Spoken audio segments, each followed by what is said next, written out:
But Channing, one big thing that people, first of all, like, your lips are so dry. Are you okay? You want some water? I did drink water. Do you They want are some more? chapped. Yes. I'm not used to this humidity out here. Humidity. Montensi. The NFL is back, and FanDuel Sportsbook is celebrating with 40-1 odds on any Week 1 game. Who doesn't want to win $200 on a $5 bet? This is no Hail Mary. It's that simple. New customers get 40-1 odds when you place your first wager on any team to win. FanDuel is sports betting made simple. The app is so easy to use. Plus, when you win, you'll get paid in as little as 24 hours. To get you started, here's who I'm taking for my Week 1 40-1 bet. Rams over the Bears. Obviously, Week 1, Sunday Night Football. You've got the first game in SoFi Stadium, Matt Stafford. I know there's a lot of conversation about the quarterback situation with the Bears. I'm taking the hometown Rams. Hey, offers like this, they're just one of the many reasons I love betting the NFL on FanDuel. #1 rated sportsbook app in America, easy to use, safe and secure, fast payouts. See for yourself why FanDuel is America's #1 sportsbook. They're always hooking you up with exclusive odds boosts, great promotions, and so much more. Just sign up with promo code ROADTRIPPIN and you could win $200 on a $5 bet. That's promo code ROADTRIPPIN exclusively on the FanDuel Sportsbook app. Disclaimer, 21 years and older and present in Arizona, Colorado, Iowa, Illinois, Indiana, Michigan, New Jersey, Pennsylvania, Tennessee, or Virginia, or West Virginia. New users only. $10 first deposit required. Must wager in designated offer market. Max bonus $200. Bonus for Tennessee users fulfilled in site credit within 72 hours. Tennessee site credit expires in 14 days after receipt. See full terms at sportsbook.fanduel.com. Restrictions apply. See full terms at sportsbook.fanduel.com. Gambling problem? Call 1-800-GAMBLER or visit fanduel.com/RG. Colorado, Iowa, New Jersey, Pennsylvania, Illinois, or Virginia. 1-800-9-WITH-IT, Indiana. 1-800-270-7117 for confidential help in Michigan. Tennessee Redline, 1-800-889-9789 in Tennessee. Visit www.1800gambler.net in West Virginia or call 1-800-NEXT-STEP or text NEXT STEP in all caps to 53342 in Arizona.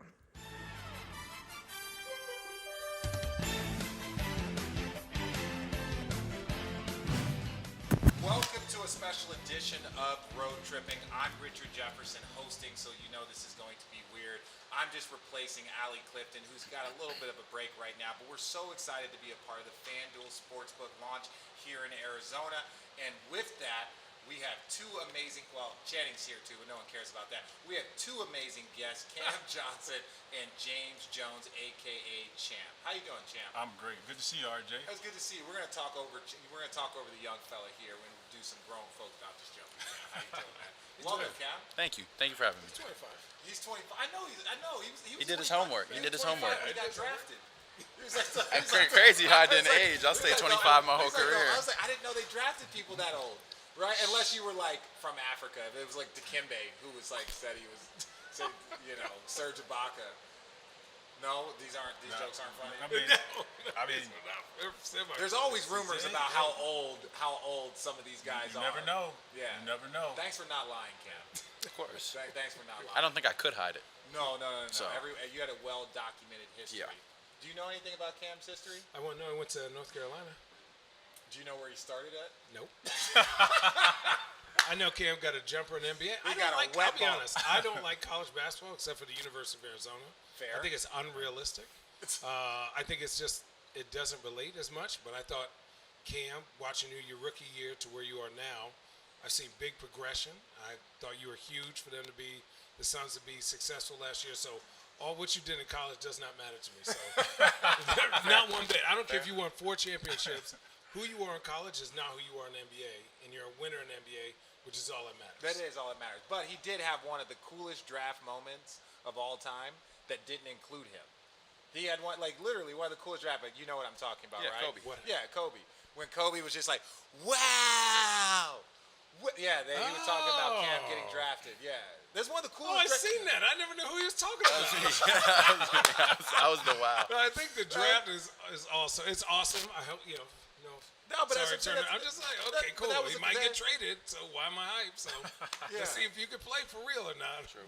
But that's not but Channing. When you're young and it's the best. It's the best. Like It's when the you best. get old and jaded, you're like, I don't know why these kids are excited. They're gonna get traded in a couple years. The greatest moment ever. It is the greatest moment. When you got drafted to New York, you were excited, weren't you? Yeah, he was. What about when you got traded from New York?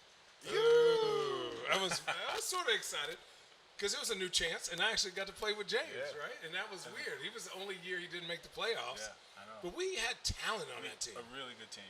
Right? And not to go off on a tangent, and I know it's the Sun stuff, but like I try to tell people about how good Brandon Roy was. Yeah. He was absolutely. You had to be there to see it in person. So someone I got a little bit of heat when I referenced Cade Cunningham. Like when you watch him play, I'm not saying he's like Brandon Roy, but when you watch his pace of play, like he's not like moving super fast. He's super under control, understands the flow again. Like Brandon Roy used to cook people, and like people would just always be like, How is he doing? And he was always that way. He was that way in Washington. I used to say he used to boil people. Boil people. Just like Like a boil slow like on a low simmer, on a low simmer. You look at it at the end of the game, he has like 30, 32. Yeah, the meat's falling off the bone at 7. the end. I mean, He used to call that one play, right? I think it Going was left. like on the one free throw line. yeah. It would be like 2 down clear, and he'd be like Channing, other side. I'm like, dang, okay, my bad. I know I ain't getting it. Whether it was Kobe, Ron Artest, whether it was Andre Kirilenko, Tayshaun Prince, he would just use 1 or 2 jab step moves, face up, pull up jumper. It was just cold. It did not matter. Yeah. It didn't matter. It was tough. Yeah, well, look, before we get going too much and get down memory lane like the three of us, Cam, I want to talk a little bit about your experience this year.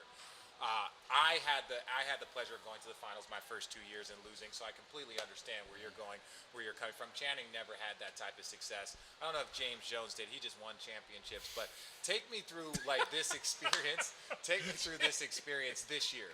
You had last year, you had the bubble, you guys were kind of building something, and then this year you come in, and did you kind of know what was it different when you guys added Chris Paul? Was there something that you're like, oh, this year is going to be different? Yeah, I think the bubble gave us a lot of confidence going forward. But I think we're on record of saying, like, I know there's a couple of clips, a couple of interviews we did early in the season. They're like, typical preseason stuff, but they're like, how far do you guys think you could take this? And we're all looking at each other like, all the way. Oh, yeah. We had a lot of confidence, and we had a lot of guys that fill different roles, guys that do a lot of things. So going into the season, I think we were there. I think we knew what we had a chance to compete for. Well, did you really understand how hard it is? Because that's what Champ and I we'd been through the battles. Channing, all of us had been in playoffs before, and this was really I know the bubble was kind of an introduction to it, but like, did you guys fully understand how like much of a roller coaster emotionally, physically, like not having Chris for certain portions and just did you understand how like emotionally draining like a finals run is? No, but they all told us, Champ, CP, everybody, Jay, everybody that had been to these points had told us that all these things are possible. So I think in guys that hadn't been there, myself, Mikhail, Book, DA, in a playoff-like situation, just assumed everything was going to be cranked to the max. So it's like, nothing, like, don't let anything catch you by surprise. So can't say we're specifically like, oh, we know exactly what's going to get thrown at us, but we're like, all right, throw whatever it takes at us. What is one thing that you realize about yourself, like, in a good way, where you're like, damn, I didn't know I could go that hard, or if I just lock in defensively, or if I, lift this type of weight. Like, what is one thing you discover about yourself? Because until you get pushed to those limits, right, you're not going to figure that out, right? Because you're just going to say, okay, I know I can shoot the corner three. Right. I know I can go left. But when you start playing guys up in higher levels, you go to Western Conference Finals, people know your scatter report. So are you going to go right and cross back over left? Like, what is one thing that you discovered about your game and yourself through that playoff run?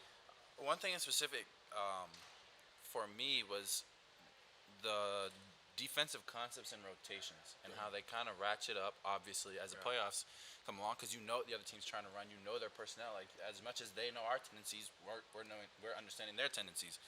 And so watching it all come together and really putting so much focus into understanding one team 6 or 7 players. You start to hate him. It's fun. You start It's to hate fun, him. though. It's fun.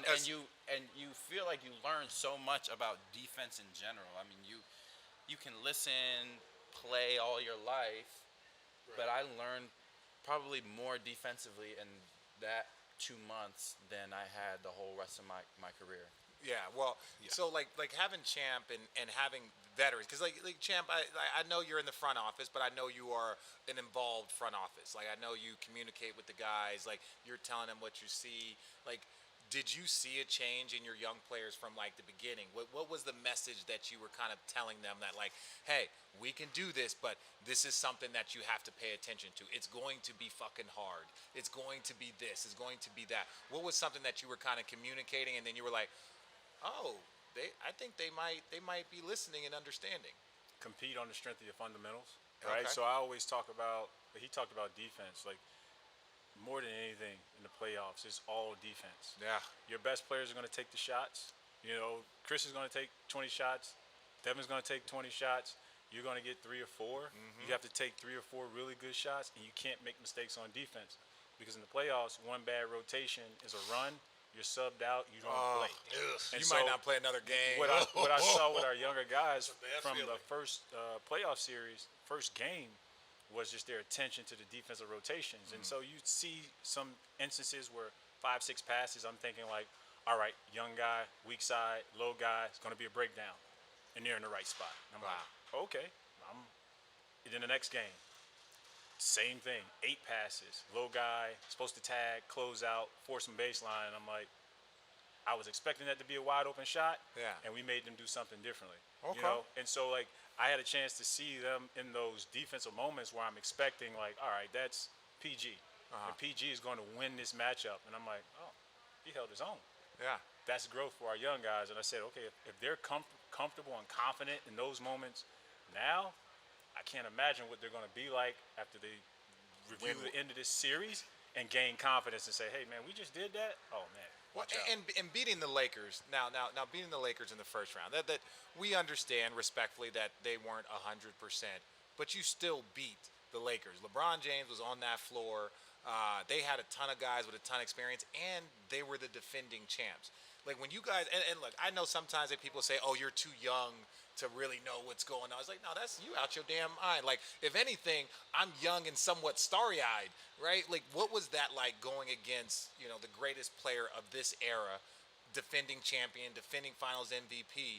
Like, did that ramp up your focus? Was that something that you were kind of, did you have that moment where like, holy shit, like we're playing against the Lakers in the playoffs? It wasn't until we won the series, and that was the first time LeBron has lost in the first round. Yeah. But it was like, oh. You realize that it's never easy to beat a team led by LeBron James in the playoffs. You know that going in. Yeah, that's why me and Champ and Channing kind of like attached our like, hey, And it's great. Come on, big fella. And look, I mean, so we had seen them at the end of the regular season. Yeah. And you could tell that it just felt like we were destined to see them in the first round. Yeah. And you could tell that the chippiness is starting to come into play and all that. So I think for us, like I said before, we didn't know what to expect. So you give us LeBron James and Los Angeles Lakers in the first round, and we don't have anything to compare it to. All we know is that we got to go out there and try our best. Yeah. Give everything we got, pay attention.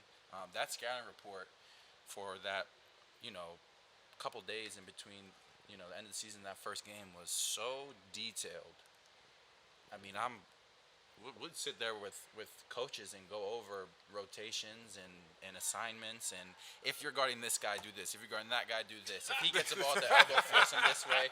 Rotation to come, and it's like all these sets of rules, and we're just like, people don't understand all right, all right. Yeah, you've been It on the makes tournament so runs. much more sense. Yeah. But you can't do that during the regular season. No, You don't have that much you time. don't have to time. prepare, That's and the then difference. if My you put playoffs all are that- different. If you put all that effort into one team, you got another team the next Right, night. You're like, it's Yeah. like, wait, let's do these rotations. Then you're gonna play like old school James Harden Houston, where it's no rotations. Yeah. Can you guard James Harden tonight? So what's going on? That like really digging deep into LeBron's tendencies, Yeah. really digging deep into AD's tendencies and what they do. It was, I mean, you see what makes LeBron James one of the greatest basketball players of all time. Yeah. And for him to be doing that, he's been in the league since I was 7. 22 years. 22 years. Yeah, well, okay, so now you understand because you might not be a vet per se from like your years, but once you go on a postseason run, vetty. but yeah, he's 37 years old. He's in his second year, and like once you're a vet from a playoff standpoint, you kind of like approach the regular season. Yeah, I took a shot at you. You take it. Get that joke. Yeah, used to it. Come It's on, okay. It's all right. But like once you get there, you're kind of like, man, this regular season ain't shit, right? Because it's like you start to understand that your brain has a different gear. Yeah. Like, they'll get us night, but this was 3 games in 4 nights. But once we get to lock in, there's a confidence that you guys get as a group.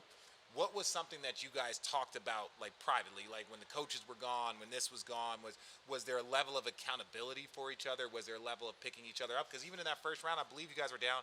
Was it 2-1? You were down 2-1 at one point in time. LeBron over there shimmying, he over there salsa dancing and stuff.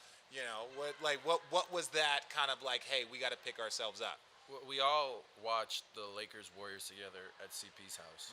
That's smart. And at halftime of the game, it was like a giant meeting. Just everybody just huddled around outside. It was basically like, all right, let's talk about this. Yeah.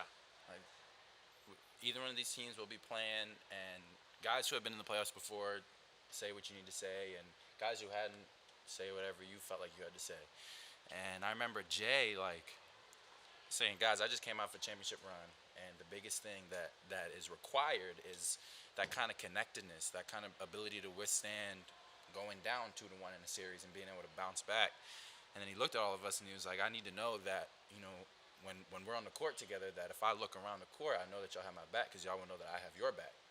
And so just moments like that kind of set the stage for us, I felt, to be able to handle whatever was thrown at us and to just go out there and compete. And I think we carried that throughout the whole entire playoffs. Anytime, whether it would be CP missing some time or guys getting nicked up or teams winning games that, were close ones or hard-fought ones. Yeah. No. Go ahead, Chang. So the Suns' culture has been, I was here in 2010, I think 14, 15, and that was a different culture. It was a winning culture, right? Not to the NBA Finals, but we won a lot of games when we had a healthy team when Stephen Grant and Amari were here. And so the new culture of this team, what is that? And how do you continually the right word isn't engage it, but how do you put another step on top of that this year?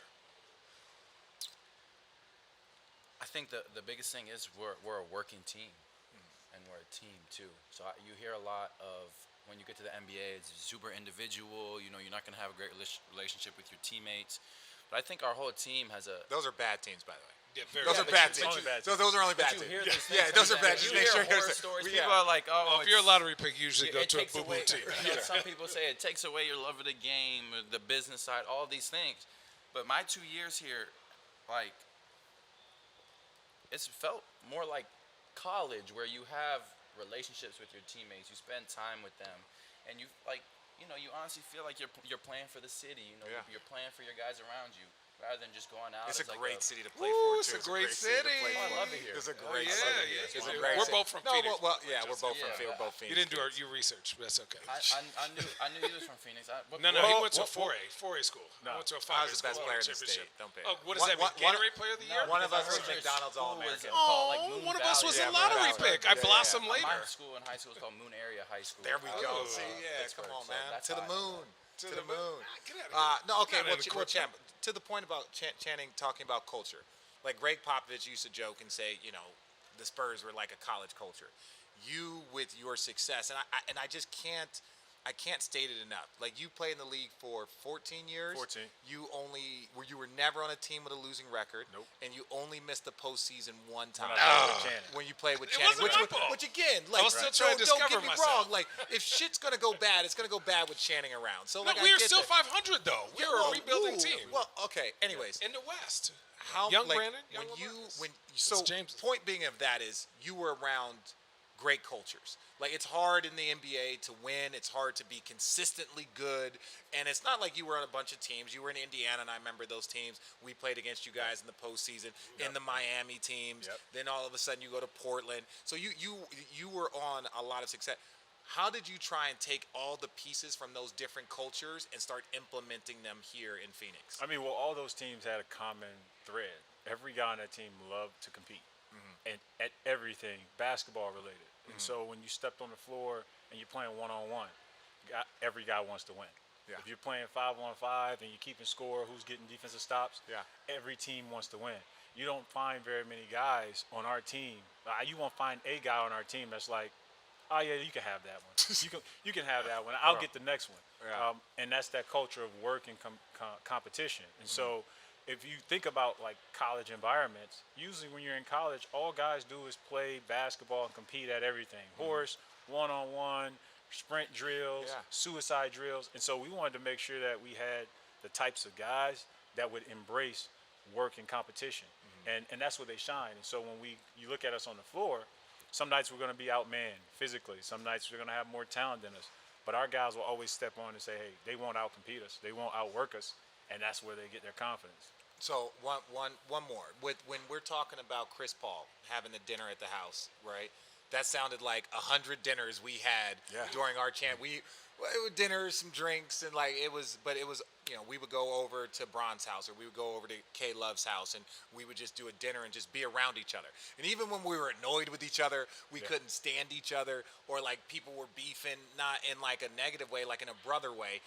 We understood the importance of being around each other.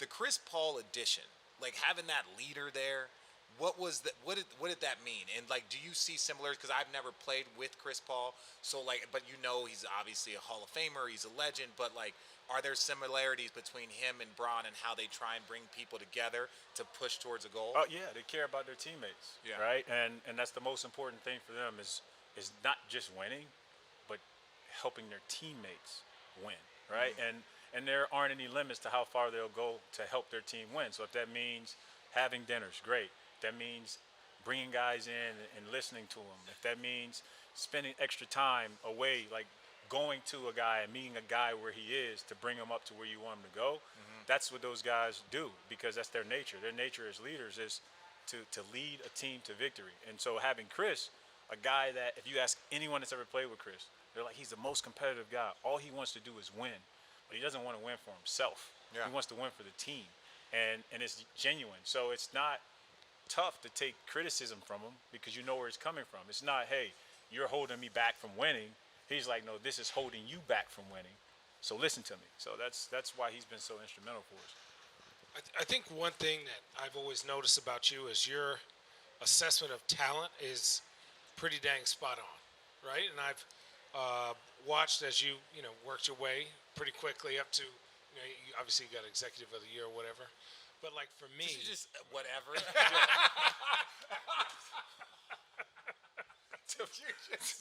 This is why Channing Frye is the most.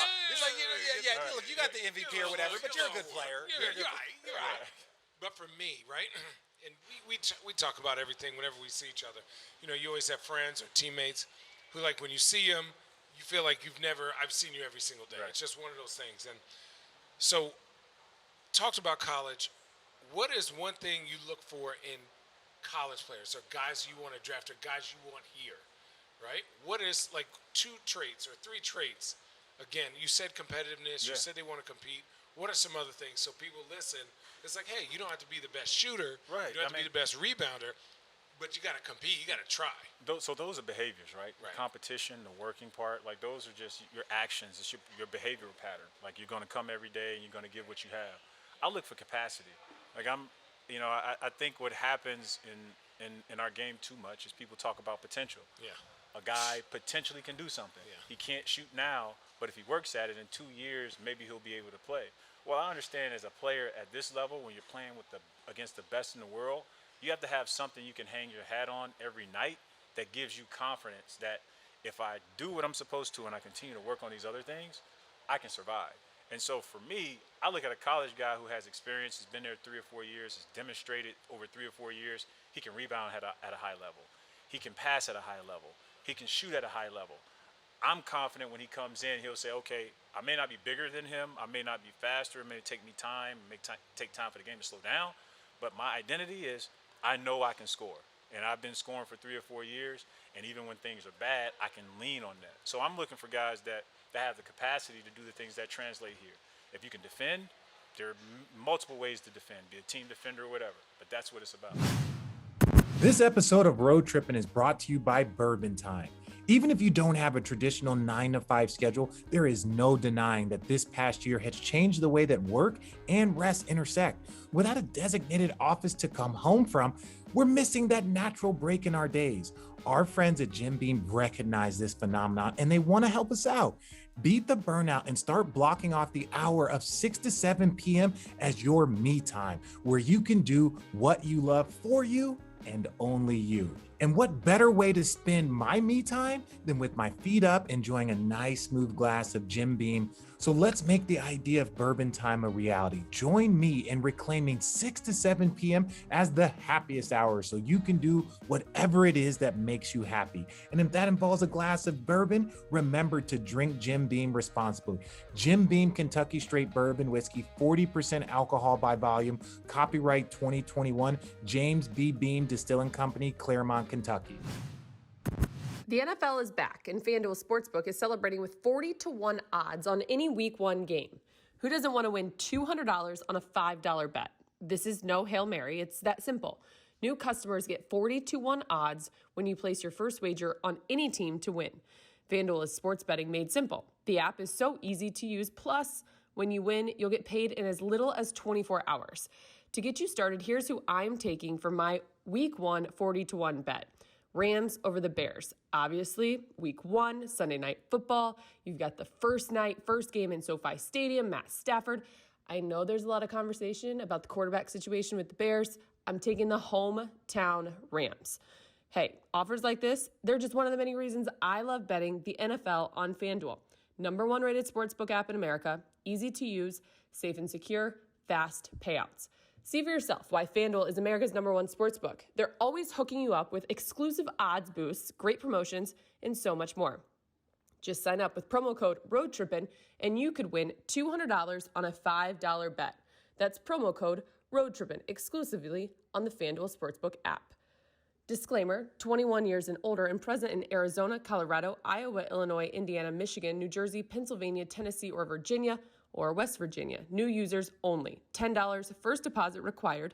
Must wager in designated offer market. Max bonus $200. Bonus for Tennessee users fulfilled in site credit within 72 hours. Tennessee site credit expires in 14 days after receipt. See full terms at sportsbook.fanduel.com. Restrictions apply. See full terms at sportsbook.fanduel.com. Gambling problem? Call 1-800-GAMBLER or visit fanduel.com/RG. Colorado, Iowa, New Jersey, Pennsylvania, Illinois, or Virginia. 1-800-9-WITH-IT, Indiana. 1-800-270-7117 for confidential help in Michigan. Tennessee Redline, 1-800-889-9789 in Tennessee. Visit www.1800gambler.net in West Virginia or call 1-800-NEXT-STEP or text NEXT STEP in all caps to 53342 in Arizona. We're so excited to be here with FanDuel at the Footprint Center, launching the sports book. I'm here with Cam Johnson, James Jones, and of course Channing Frye. So Channing just kind of glossed over the Executive of the Year thing, but like he's like, "Oh, you look, like I know you won the Executive of the Year thing." That was like what, 2 years ago? That was whatever. It's 15 minutes ago. My point is this: as you're not there, Cam, so you're gonna have to hold on here. Yeah. As former players, and I can know this, and Channing knows this. We know basketball's what we did, who we were. Where does this rank, that award? I know you didn't win the championship this year, but like as far as like looking for that validation and respect in your new craft, what did that like award mean? I mean, it meant a lot for me personally, just because it's something that I didn't set out to do that. And more importantly, I feel grateful for my teammates. And I call my coaches, my players, everyone that works for us for their efforts and their abilities, because without your team being good, without winning games, it doesn't happen. And so they won that award for me. And like it just gives me, it just energizes me to go out and do as much as I can to help them because it's a team effort. But it's definitely something. Did you get something nice for Cam? Because Rod Thorne, when he drafted me, he won Executive of the Year, right? And then he got us a gift. Cam, did he get you anything? No, I got him. A trip to the finals. A trip to the final. Oh, here we go. Yeah, see, contract must My be coming up. guy. See, that contract must be coming up. I'm gonna tell you this. Jay, it's did not anybody going ever get Executive of the Year while you were playing on the team? No. No, CP is. I'd say CP is a gift. Yeah. CP was definitely a gift to you guys. Look, and this is where I was so fortunate. My rookie year, I get drafted, and I had Jason Kidd, who is a similar type floor leader, like competitor, like playmaker. So, like, it makes the game so they much shortcut easier. the game. It makes the game They easy. make the It's game's a like, shortcut. Yeah, it's just like this segment. really You have do all this, that. I and didn't we're have gonna be all that. fine. I'm gonna do everything You else. did have that What? at St. Mary's. You had Stephon Marbury. And we had a lot of other things. We had a lot of turmoil. That's what we had a lot of turmoil, Richard.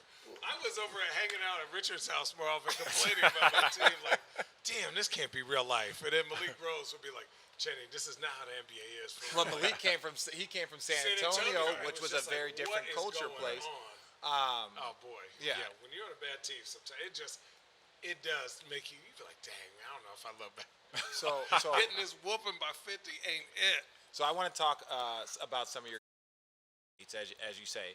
Ayton, our Arizona boy, Wildcat, #1 pick. He made some tremendous growth this year. And I'm not going to lie. I'm going to sit up here and say that I have complained about Deandre before.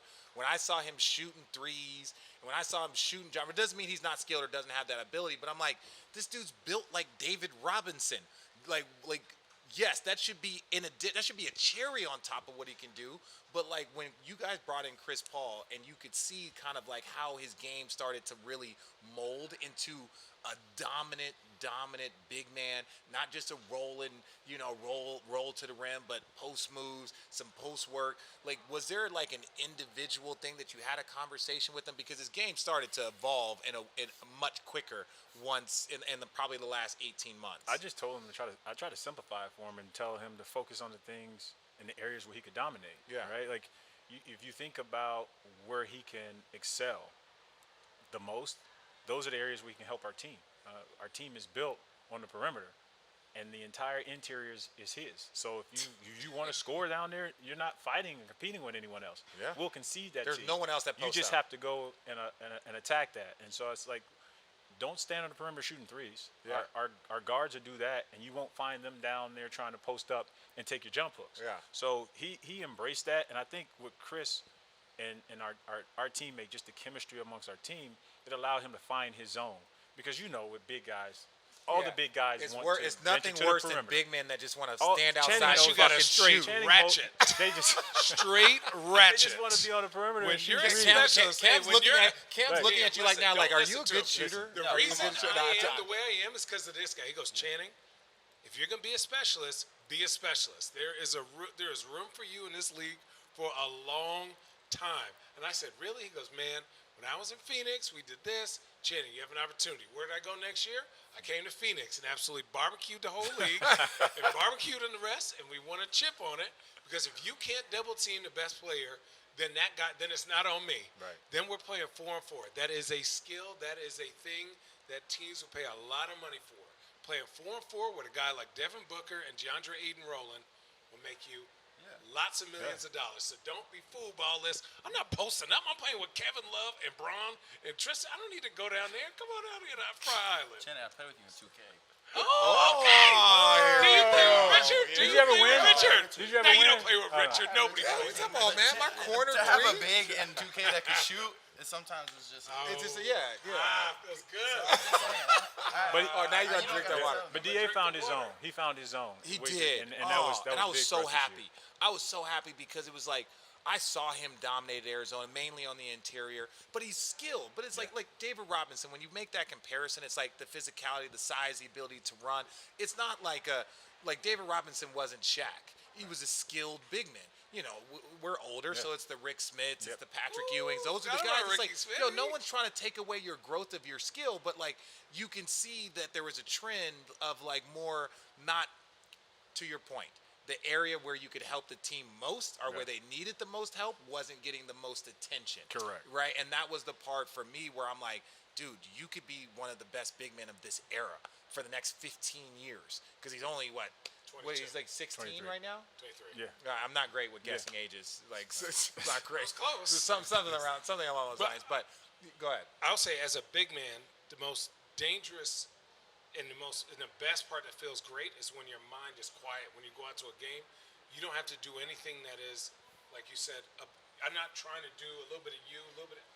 When I saw him catch the ball, look, take a dribble, and finish over a two guard that was on the bottom weak side, I was like, he gets it. He's not in a rush. He's not trying to like dunk on three people. You have a mic in your mouth. Oh, sorry. He's not trying to do this. I felt like his mind was quiet in a sense where he was like, I just got to run here, do this. I catch. I look in the corner. Nobody's there. Then I look. Oh, you a little shrimp. Get this baby out the street. Finish. And when he started doing that, teams are like, oh, dang.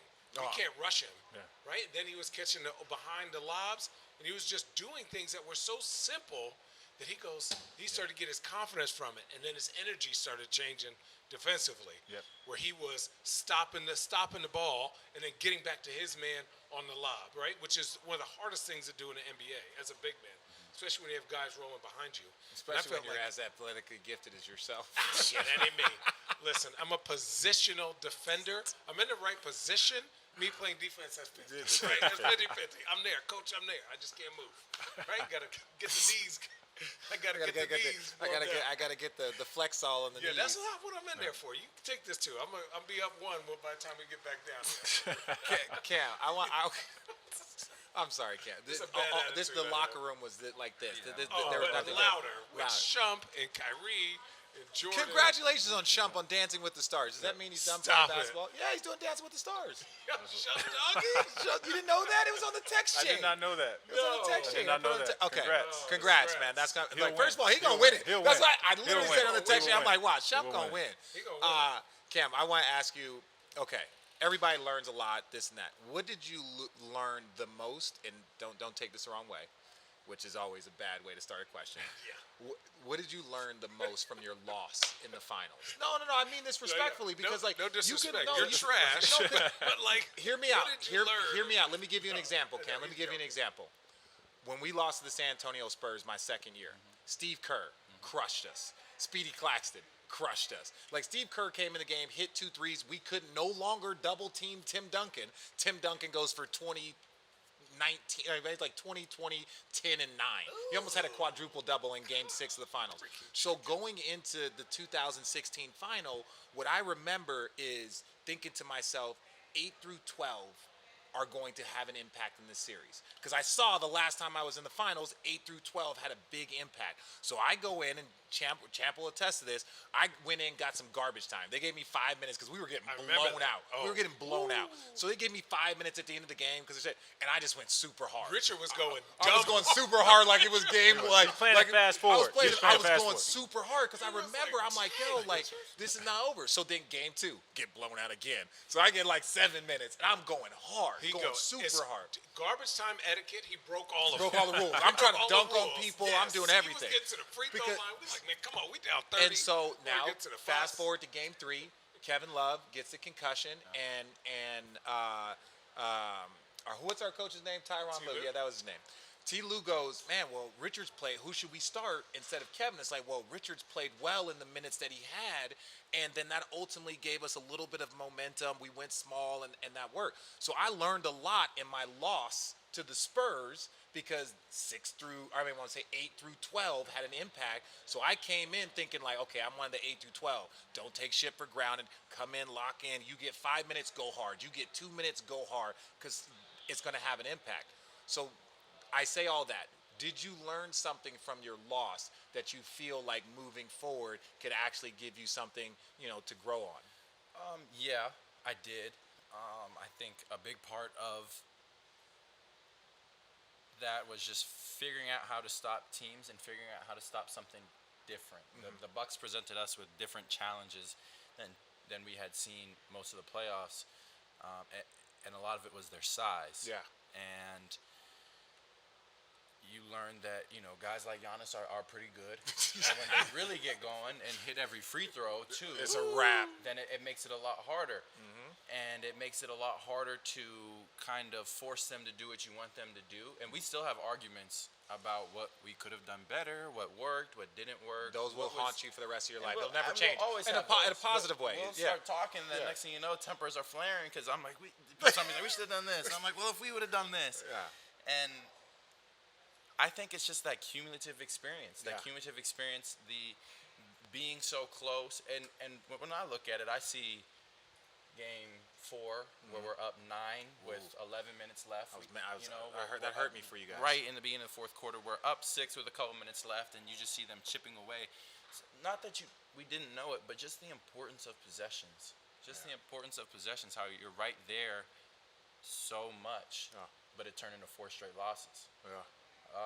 And buckling down on it. But it's the experience. Yeah. It's the experience of it, and just taking away all those lessons from, and remembering that feeling that we had walking off the court in Game 6. Because you don't realize the feeling. It doesn't set in until the buzzer rings start to see, like, And you're like, oh, this 5 is seconds over. left. You're like, you might oh, be no. down 7, but you're like, Something what could can we happen. do? Something can happen. Yeah.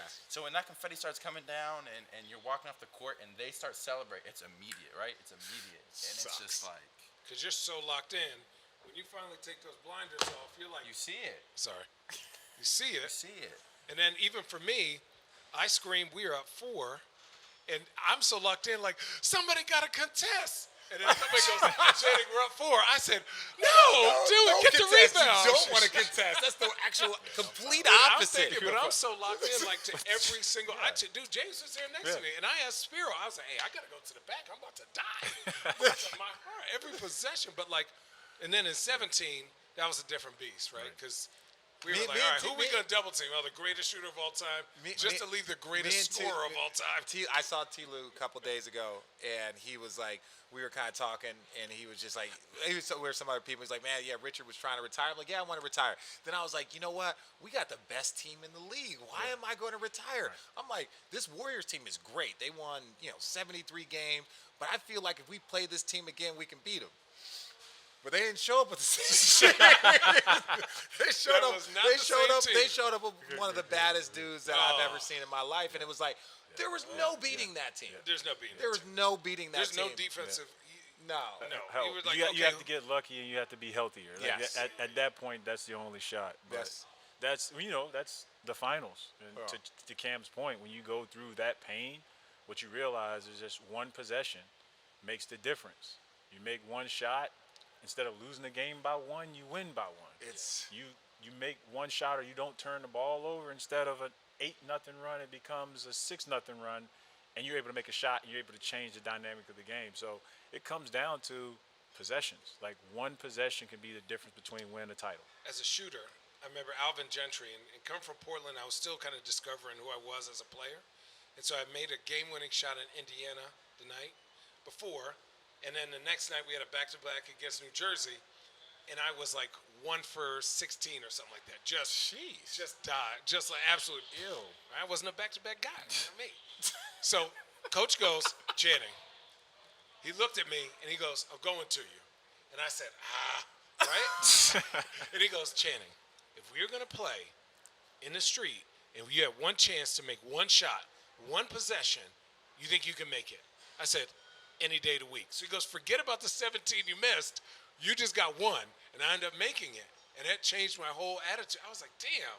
Like, when it really counts, especially as a shooter, you can miss all those. But if you have an opportunity to make that one that's important, it is something that you got to put into work to, like, kind of forget all that mess, forget all that garbage, and say, hey, we're going to retry this, and I'm betting on myself for that one possession. So I would never like. But Channing, one thing that people, first of all, like your lips are so dry. Are you okay? You want some water? I did drink water. You They want are some more? chapped. Yes. I'm not used to this humidity out here. Humidity. Monsoon season.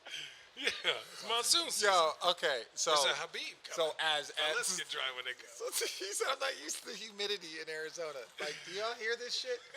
Okay, so as two Phoenicians, right, two kids that grew up here, like the Phoenix Suns are everything. There's been a bit of a drought, no pun intended. But what was it like feeling the energy in the city rise?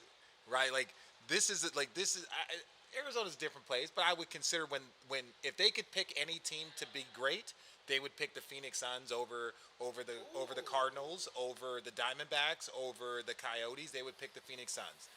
What was the energy like from like your first year to all of a sudden y'all win the first round, second round? Could you go to restaurants anymore? Could you go anywhere? Was it just chaos? Yeah, they came out in full force. Yeah. That's the only way to put it. And my first year here, so I was coming from Chapel Hill. Yeah, so that's And chaos. Chapel Hill, it's chaos. Yeah. You know, it's decent. But when I got here, I was so under the radar, man. I could go places. Yeah. You're tall. Do you play basketball? I play sometimes. Oh, you look like you should play more. Yeah, I probably should. Yeah, sorry, Stuff yeah. like that. But now, since this season, since this finals run, it's Nowhere. been wild. Yeah. But you appreciate it because these are the people that were packing the stands. These are the people that were packing the stands when we were in Milwaukee playing. Yeah. And especially after not having fans for a year. Yeah. For a whole calendar year, and then them coming back in, this place was rocking. I couldn't buy anything. I literally tried to buy some hats and jerseys for my kids. They were like, "Oh, we're sold out." And That's Nike crazy. and Nike was like, "We're not. We can't supply them again until the following season." So like everything in every place around here was sold out. What? Give me one weird instance that happened. You're like, "Okay, yeah, this is different." In terms of off the court, No, yeah, just like going into a place and they it was like right dinner. after the finals. I was going to Costco because I needed to pick up some things for Okay, my house. okay. Pick up a slice I of just- pizza. I just some wanted free to samples. take a quick. They don't do samples now during COVID. Oh, forgot. My bad. But yeah, I love the Costco samples. So I was just trying to pick up some things. Like I needed a fan for the garage. Yeah. I needed this, that, and the other. Maybe pick up some food. I left with maybe 3 things. You always go to Costco, you're gonna spend like $300 minimum. Yeah, I spent like $50 'Cause you gotta get I out. Had to get out. yeah. I spent like 45 minutes in there. I had like 3 things in my cart, and I'm like, you know what? Maybe I don't- Maybe Amazon. I'll just come at it. Yeah, maybe I'll just order it or Yeah, come at a time when maybe nobody's I- here. yeah. And you know, if somebody's excited to see you, and Yeah. you know, there's somebody that it might make their day, and if you can spend a minute to make their day, I'll do it. But then it was just like kind of the whole store kind of So like, just alerted everybody. Yeah. So Skirt, it's like, skirt. in He's the up parking in lot, here. like You a nice to my dude. car. You a nice So, dude, Cam. that was the turning point because I hadn't been out and around during the finals. I was, you know, you go from the gym, home, sleep, recover, get back to the gym, and try to play another game, try to win the You finals. should have been Shannon's teammate because if you were, you wouldn't have those problems. Well, Why you say that? The teams he he's played not on. you're not winning. But I appreciate it. I appreciate it. I James appreciate always it. got the jokes. Okay, so let's I did play on some crappy. You did play on some shitty teams. Like, Wow. like Some dog. bad ones. Had to get up out of there. You didn't win without me. So That's fine, but I went to a lot of missing playoffs. I went to pieces. playoffs like 12 times in my 17 years. Like, We yeah, got the same ring. yeah, that's fine. That's fine. So a lot of rebuilding.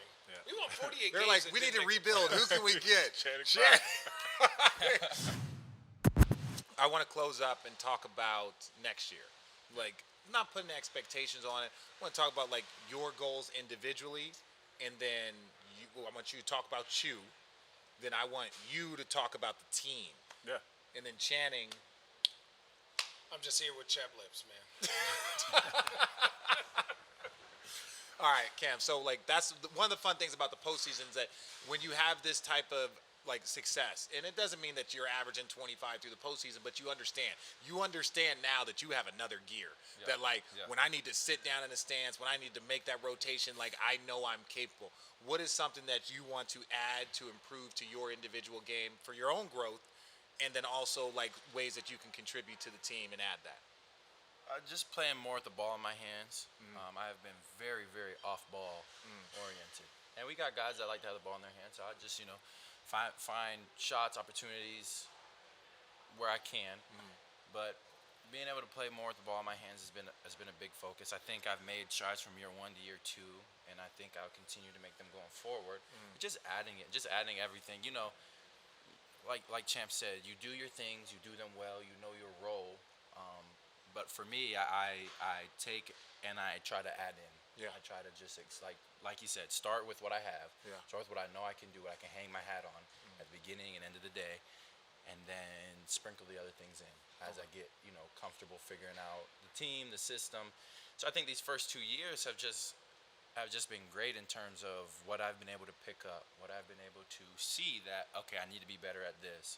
Okay, these opportunities present themselves. Okay, I can take more advantage of these opportunities. So just adding that in and then continuing to compete on the defensive end. Because I in high school, college, like I had the reputation of not defending anything. My coach, Jamie Dixon, pulled out a chair my freshman year in practice. Randomly at the beginning of practice and just started yelling at me, telling me I couldn't guard the chair. I'm like, Coach, we didn't even start practice yet. I didn't have a chance to guard anybody. By the way, I've known Jamie Dixon since I was like 15 years old. So NAU, that's my guy. Yeah, I just saw him a couple weeks ago in Vegas. Oh, Yeah, he was the coach there. Remember Goose? Yeah, it was him and Ben Howland. Were at the Crazy. I used to go to their with camp. The team camp. Yeah. Yeah, that was a big, like, everybody go up to Flagstaff for the team camp. It was a good time. Gassed. Yeah, Oh, yeah. So since those days, it's always been like, all right, I'm gonna prove that I can defend people. Yeah. And that I think has probably been my biggest improvement since college. And I think there's still a long way to go in terms of fully realizing that, fleshing that out, and getting to it there. Okay. Sweet.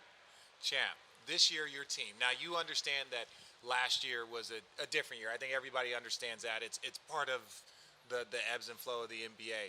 You know, what do you want to see from this team? Where like you guys are going to be one of the best teams in the Western Conference. You re-signed Chris Paul.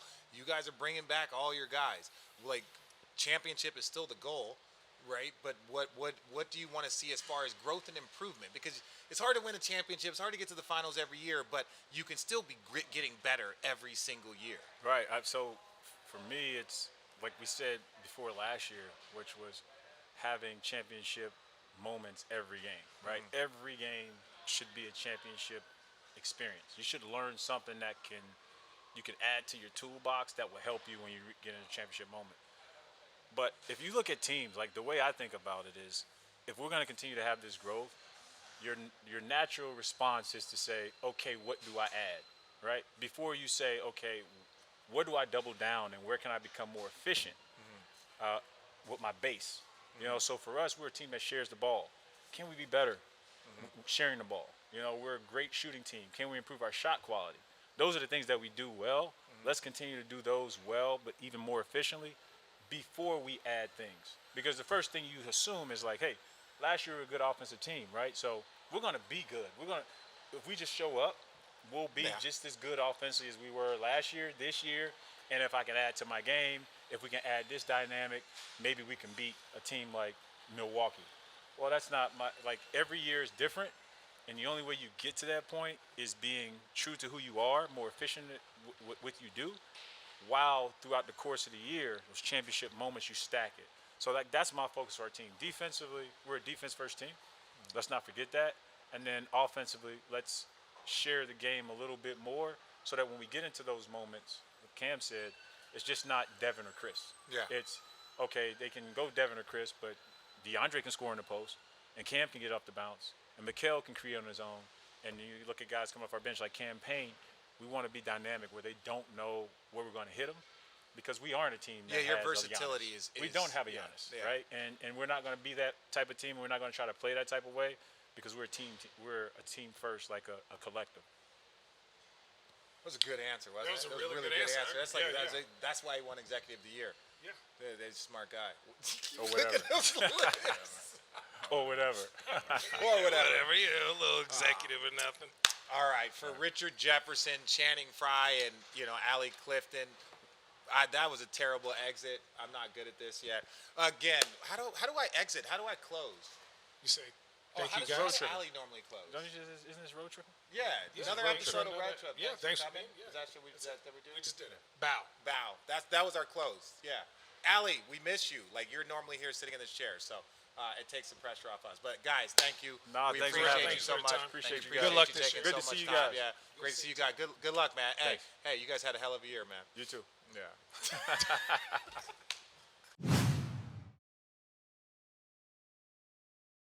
We want to thank the Wagner family of Caymus Vineyards for providing us with some of their delicious wines. In addition to Caymus Cabernet from Napa Valley, the Wagners made a range of other wines from diverse parts of California. We recommend trying them all. We're really enjoying sipping on them during the podcast, and we're also sending our lucky guests some Caymus and other wines made by the family after each show.